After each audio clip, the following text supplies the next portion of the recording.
ভারতের চারধামের মধ্যে অন্যতম বঙ্গোপসাগরের পাড়ে অবস্থিত পুরী। এই পুরীতে যায়নি এমন বাঙালি খুব কমই আছে। আবার ঘুরিয়ে বললে এখনও অনেক বাঙালি আছে যারা মনে প্রাণে চায় পুরী যেতে, কিন্তু অনেক কারণেই আবার যাওয়া হয়ে ওঠে না।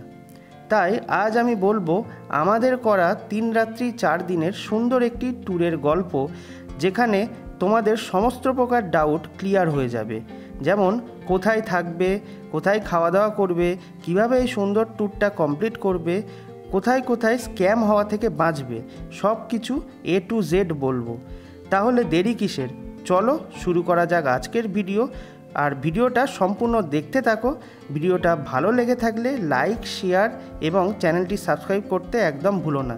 আর হ্যাঁ, আরও যদি কিছু কোয়ারিজ থাকে অবশ্যই তোমরা কমেন্ট করো। সো গুড ইভিনিং বন্ধুরা, আরও একটা নতুন দিন আর আরও একটা নতুন জার্নিতে তোমাদের সকলকে স্বাগত।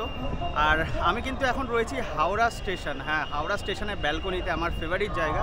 আর আজকে কিন্তু আমি জার্নি করতে চলেছি হাওড়া থেকে পুরী, তাও আবার হাওড়া পুরী সুপারফাস্ট এক্সপ্রেসে। আর এই ট্রেনটা কিন্তু অনেক দিন বন্ধ ছিল, আজকে কিন্তু 19শে মে, আর আজকে থেকে কিন্তু আবার স্টার্ট হতে চলে। ট্রেনটা কিন্তু 5 ঘন্টা লেট। হ্যাঁ, রাত 10টা 35-এ ছাড়ার কথা, সে জায়গায় কিন্তু ট্রেন ছাড়বে ভোর 3:30। গাড়ি আসার কথা ছিল রাত 10টা 35-এ, আর এখন দেখাচ্ছি কটায় টাইম। তোমাদের তো বললাম রিশিডিউল হয়েছে 3টে 30-এ টাইম, সে জায়গায় দেখো এখন অলরেডি 4টে 7 বাজে। দেখো বইতে বাজে 4টে 38, এখন সবে কোচ ঢোকাচ্ছে। হাওড়া পুরী সুপারফাস্ট এক্সপ্রেস ছাড়াও কিন্তু প্রচুর ট্রেন রয়েছে, আমি স্ক্রিনে দিয়ে দিচ্ছি। তোমরা কিন্তু যে কোনো একটা ট্রেন ধরে পৌঁছে যেতে পারো পুরী। আর আমাদের সেই দিনকে কিন্তু ট্রেনটা প্রচুর লেট ছিল, সেই কারণে বাড়ির থেকে বেরোনোর সময় কিন্তু তোমরা অবশ্যই টাইম টেবিল দেখে তারপরে বেরিও। দেখো ওই সাইড দিয়ে কিন্তু ক্রস করছে ফলকনামা এক্সপ্রেস।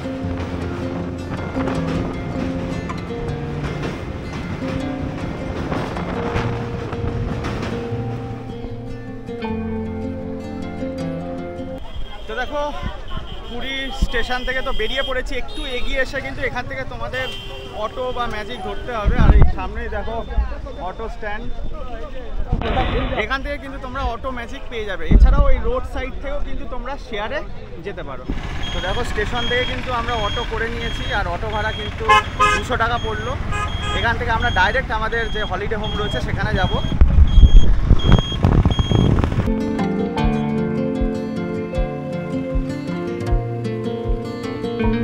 তো দেখতে দেখতে কিন্তু পুরী মেরিন ড্রাইভ রোডে আমরা চলে এসেছি। দেখো আমরা কিন্তু এরপরে স্বর্গদ্বারের পাশেই নেমে গেছিলাম, কারণ আমাদের হলিডে হোম এখানেই ছিল। আমরা কিন্তু হোটেল সি পার্লে ছিলাম, কিন্তু আমি কাউকে রেকমেন্ড করব না, কারণ এই হলিডে হোমটা কিন্তু খুবই বাজে ছিল। মানে রুম অপরিষ্কার ছিল, তার সাথে কিন্তু আমাদের রেটটাও ভালোই নিয়েছিল, 850 টাকা করে নিয়েছিল। তবে হ্যাঁ, এটুকু বলতে পারি এখান থেকে কিন্তু সমুদ্রের ভিউ আমরা পেয়ে যাচ্ছিলাম। তবে কেয়ারটেকারও কিন্তু খুব একটা ভালো ছিল না, আমাদের সাথে ভালো ব্যবহার করেনি।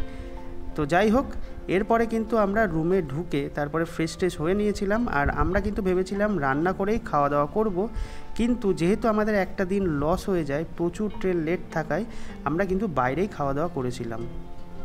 তো দেখো ট্রেন তো লেট ছিল, তাড়াহুড়ো করে কিন্তু আমরা হলিডে হোমে চলে এসেছিলাম। আর তারপরে কিন্তু তাড়াতাড়ি ফ্রেশ হয়ে, আজকে সমুদ্রে যাই, তাড়াতাড়ি ফ্রেশ হয়ে দেখো খেতে চলে এসেছি এই বাঙালি হোটেলে।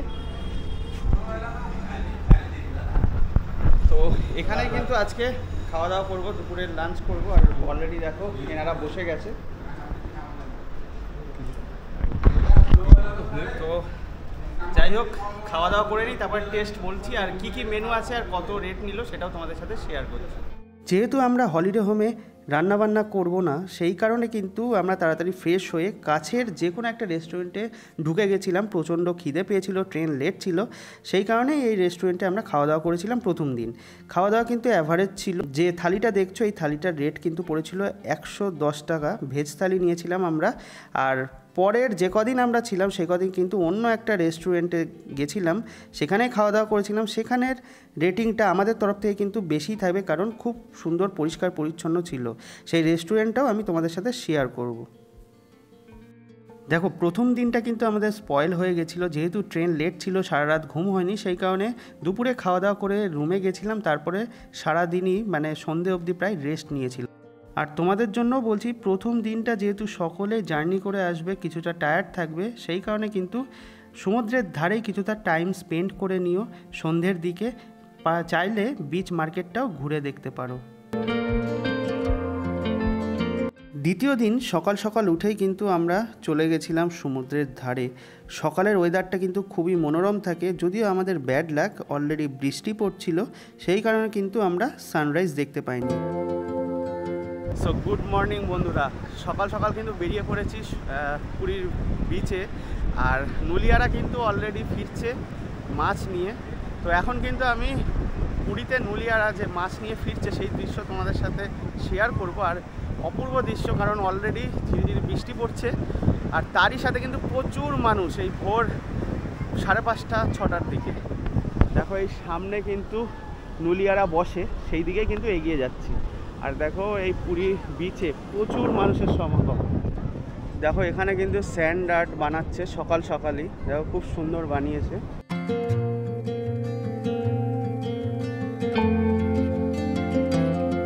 চলে এসেছি যেখানে কিন্তু নুলিয়ারা মাছ নিয়ে আসে, আর এখন কিন্তু প্রচুর ভিড়। দেখো এখানে কিন্তু বিভিন্ন রকম শঙ্খ রয়েছে।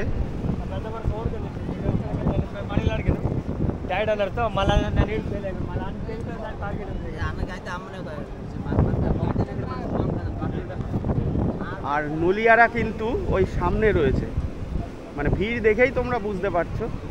আর এটা কিন্তু ঠিক লাইট হাউসের দিকে। দেখো এখানে কিন্তু নুলিয়ারা সদ্য মাছ ধরে নিয়ে এসছে, দেখো জালে কিন্তু মাছও রয়েছে।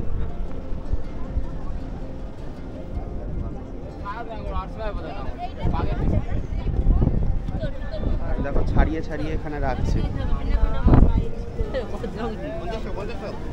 কি মাছ দাদা? চিতল মাছ।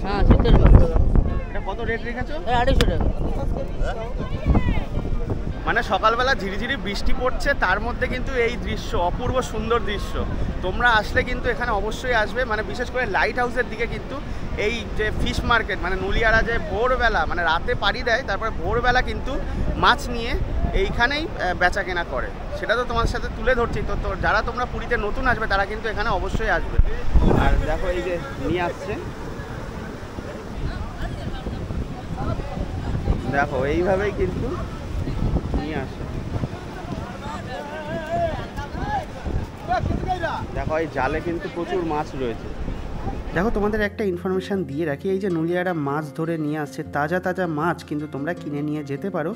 যারা তোমরা হলিডে হোমে আছো তারা তো রান্না করে খেতেই পারো, এছাড়াও এখানে অনেক জায়গা রয়েছে যেখানে কিন্তু রান্না করে দেওয়া হয়, সেখানে কিন্তু নিয়ে গিয়ে তোমরা মাছ দিলে তারা কিন্তু একটা অ্যামাউন্ট নিয়ে রান্না করে তোমাদেরকে দিয়ে দেবে।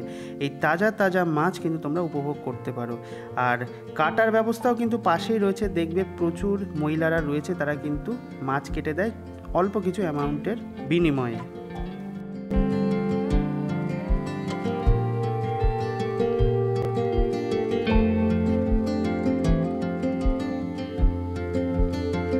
সকাল সকাল সমুদ্রের ধারে বসে খুব সুন্দরভাবে উপভোগ করছিলাম, আর সাথে ছিল আমাদের চা। অপূর্ব সুন্দর অনুভূতি, পুরো ফ্যামিলির সাথে কিন্তু গল্প গুজব করতে করতে কিছুটা টাইম স্পেন্ড করছিলাম।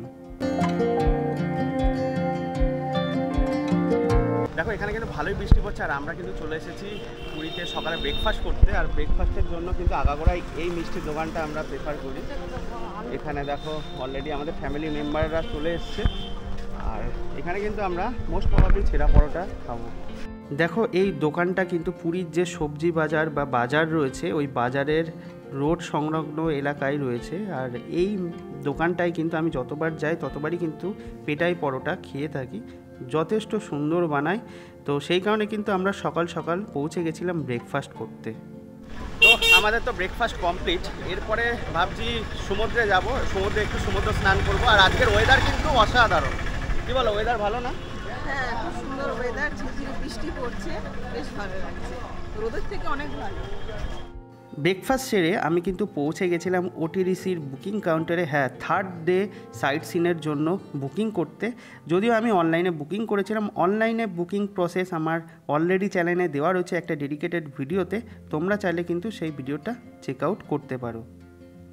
তো দেখো, তোমাদের তো অনলাইন প্রসেস বললাম, আর যারা তোমরা অফলাইনে বুক করতে চাও তারা কিন্তু এখানে এসে অফলাইনে বুক করতে পারো। এরকম একটা হ্যান্ডেল পেয়ে যাবে। এখানে দেখো যা যা সাইট সিন আছে টোটালটা কিন্তু এখানে দেওয়া রয়েছে, তোমরা তোমাদের ইচ্ছা মতো সাইট সিন চুজ করতে পারো। আর আরেকটা কথা বলে দিই, আমরা যে সাইট সিনটা করছি এটা কিন্তু আগে 535 টাকা ছিল, আমি নিজে করেছি। আর এই বছর থেকে দাদা বললেন মোটামুটি 6 মাস হয়ে গেছে, এটা কিন্তু 595 টাকা হয়ে গেছে। তো দেখো, আমরা কিন্তু রেডি হয়ে বেরিয়ে পড়েছি, এখন সমুদ্র স্নানে যাবো। আর পুরী আসলে সমুদ্র স্নান না করলে হয়? সেটা তো পসিবলই না যে সমুদ্র স্নান করবো না। আমার সাথে কিন্তু ও যাচ্ছে, অ্যাকচুয়ালি সমুদ্রে নামতে চায় না, কারণ কালো হয়ে যাবে বলে। কি বলো? না, আমার ভালো লাগে না, এত বালি, মানে ভালো লাগে পাট থেকে দেখি, এই জাস্ট এই নামলে আবার ভালো লাগে, কিন্তু না ওই যে ওঠার পরে এমন লাগে দেখতে, চেনা যায় না, ওই জন্য আমার ভালো লাগে না। যাই হোক, দেখো এই যে আমাদের ফুল টিম যাচ্ছে এখন সমুদ্র স্নানে নামবো। তো দেখো চলে এসেছি কিন্তু একদম বিচের কাছে, পুরীর সি বিচ সবসময় কিন্তু জমজমাট। দেখো ফাইনালি কিন্তু একদম সমুদ্রে স্নান করতে চলে এসেছি। দেখো দেখো সমুদ্র স্নান করতে এসেছি আর ফ্যামিলির মেম্বাররা একসাথে আনন্দ করছি, আর প্রচুর ঢেউ কিন্তু পুরীতে, একদম দেখো সেই ঢেউ। তো দেখো ফাইনালি কিন্তু আমি আরো অনেক দিন পর পুরীতে চলে এসেছি, ঢেউ আসছে। যাবে তার একটু নাকি? চলো। কিন্তু চুলের কি ওটা গার্ডার খুলে গেল, হ্যাঁ, ওই গার্ডারটা আবার আমাদের কাছে চলেছে, মানে সমুদ্র কিন্তু কিচ্ছু নেয় না, ফিরিয়ে দেয়। দেখো আমরা কিন্তু অনেকটা টাইম স্পেন্ড করেছি সমুদ্রে আর খুব এনজয়ও করেছি। আর আজকেই কিন্তু আমরা পুজো দিতে যাব, জগন্নাথ দেবকে দর্শন করতে যাব। সেটা কিন্তু ঠিক দুপুরের পর, কারণ ওই সময় কিন্তু মন্দির খুবই ফাঁকা থাকে, আর আমরা কিন্তু পান্ডা ধরে পুজো দেব না, তো সেই কারণে কিন্তু আমরা নিজেরাই গিয়ে পুজো দিয়েছিলাম। সমুদ্র স্নান করার পর কিন্তু আমাদের প্রচণ্ড খিদে পেয়ে গেছিলো, আর আজকে কিন্তু আমরা একটা ভালো রেস্টুরেন্টে গেছিলাম, বাঙালি রেস্টুরেন্ট 13 পার্বণ। আর এখানের খাওয়া দাওয়া আর অ্যাম্বিয়েন্স তার সাথে সার্ভিস কিন্তু খুবই ভালো ছিল। দেখো এই কদিন যে রেস্টুরেন্টে খেয়েছি একদম খাবার ভালো লাগেনি, আর আজকে কিন্তু চলে এসেছি 13 পার্বণ, মানে পুরীর একটা বেশ ভালো রেস্টুরেন্ট 13 পার্বণ, তোমরা অনেকেই জানো, স্বর্গদ্বারের পাশে। সেখানে কিন্তু লাঞ্চ করতে চলে এসেছি, আর আমাদের সাথে কিন্তু টোটাল ফুল ফ্যামিলি রয়েছে।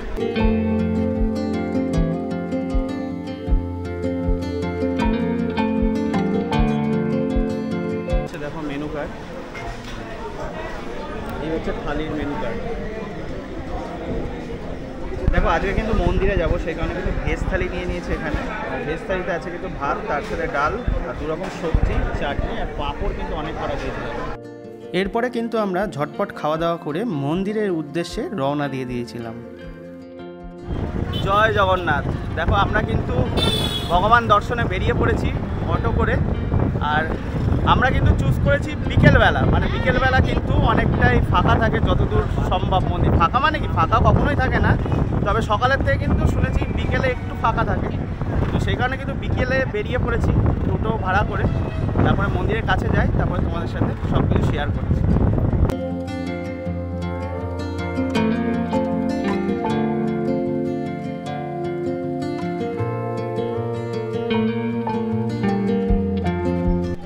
দেখো আমাদের হোটেল থেকে কিন্তু মন্দিরে আসতে ভালোই মোটামুটি সন্ধে হয়ে গেছে, আর এই সন্ধে টাইমে কিন্তু পুরীর জগন্নাথ মন্দির আরও সুন্দর লাগে, কারণ এখানে কিন্তু সুন্দরভাবে আলোকসজ্জা রয়েছে।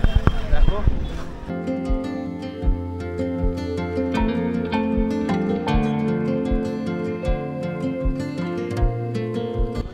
এই হচ্ছে দক্ষিণ দুয়ার, আর এইদিকে কিন্তু পশ্চিম দুয়ার। আমরা কিন্তু দক্ষিণ দুয়ার দিয়েই ঢুকবো, আর এখানে কিন্তু ক্যামেরা, মোবাইল সব কিছু জমা রাখতে হবে, তো জমা রেখে ভেতরে ঢুকবো।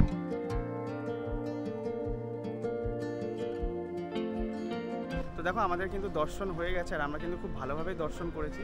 আর তোমাদের তো বললাম এইরকম বিকেলবেলা, মানে মোটামুটি সূর্য ডোবার ঠিক আগে যদি তোমরা দর্শন করতে আসো, খুব ফাঁকায় ফাঁকায় কিন্তু সুন্দরভাবে দর্শন হয়। ভেতরে আমরা দর্শন করেছি, আর পান্ডা ছাড়াই কিন্তু দর্শন করেছি, আর সমস্ত ভোগ কিন্তু আমরা এই আনন্দবাজার থেকেই কিনে নিয়েছি।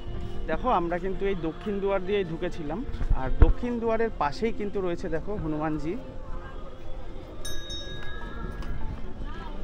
যে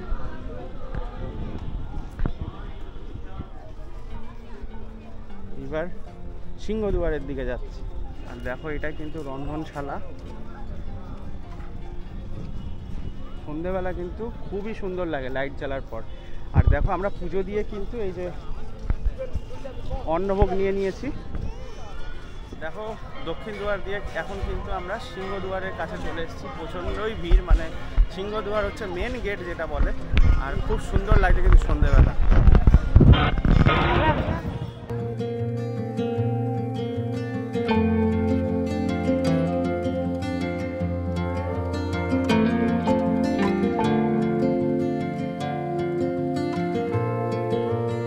দেখো এখানে কিন্তু রথের চাকা অলরেডি তৈরি হয়ে গেছে। জগন্নাথ দেবকে দর্শনের পর কিন্তু রথ তৈরির প্রস্তুতি আমরা কিছুটা দেখেছিলাম, সেগুলো তোমাদের সাথে শেয়ার করছি। তবে শেষ দিনে, মানে আমরা যেদিন ফিরে আসবো বাড়িতে, সেই দিনে কিন্তু আবার রথ তৈরির প্রস্তুতি দেখতে গেছিলাম। সেই দিনের বেলার কিছু ফুটেজ তোমাদের সাথে শেয়ার করছি। দেখো এখানে কিন্তু সেই বিরাট কর্মযজ্ঞ চলে। কত কাঠ রয়েছে দেখো, দেখো। আর দেখো এই সুভদ্রা দেবীর রথেও কিন্তু বিভিন্ন রকম যে কাঠের খোদাই করা কাজ, সেগুলো কিন্তু তোমরা দেখতে পাবে। আর অবিশ্বাস্য ব্যাপার এই যে এই রথে কিন্তু কোনো রকম মানে লোহার স্পোক বা লোহার পেরেক ইউজ করা হয় না।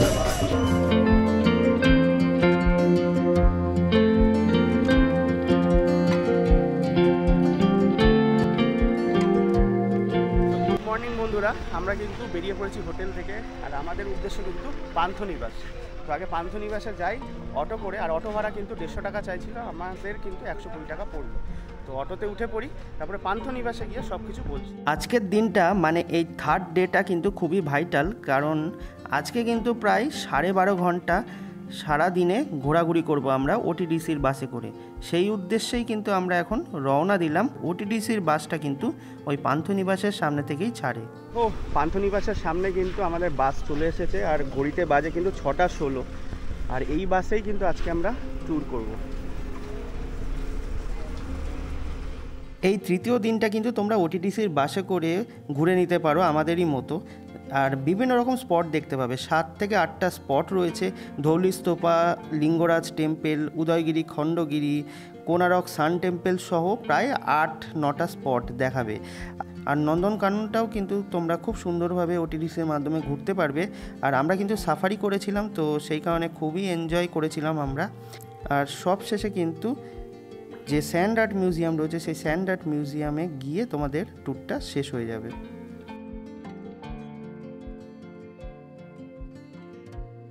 দেখো এই লাস্ট ডে মানে ডে 4 আমরা কিন্তু অন্যরকমভাবে এনজয় করেছিলাম। লোকাল একটা টোটো ভাড়া করে আমরা সম্পূর্ণ লোকাল সাইট সিন করেছিলাম। আর তোমাদেরকে বলে রাখি, তোমরা কিন্তু চাইলে প্রথম দিন এই লোকাল সাইট সিনটা করে নিতে পারো। 2 থেকে 3 ঘন্টা ম্যাক্সিমাম লাগবে। যেহেতু আমাদের ট্রেন লেট ছিল, ফার্স্ট দিন আমরা সেইভাবে ঘুরতে পারিনি, দিনটা স্পয়েল হয়ে গেছিলো। সেই কারণে কিন্তু আমরা লোকাল সাইট সিনটা লাস্ট ডেতে করেছি। আর তোমরা চাইলে এই লাস্ট ডেতে কিন্তু চিল্কা ট্যুরটাও করতে পারো। চিল্কা ট্যুরেও কিন্তু বেশি সময় লাগে না। যদি তোমাদের রাতে ট্রেন থাকে, তোমরা আরামসে বিকেল 4টের মধ্যে পুরীতে পৌঁছে যাবে চিল্কা ট্যুর করে।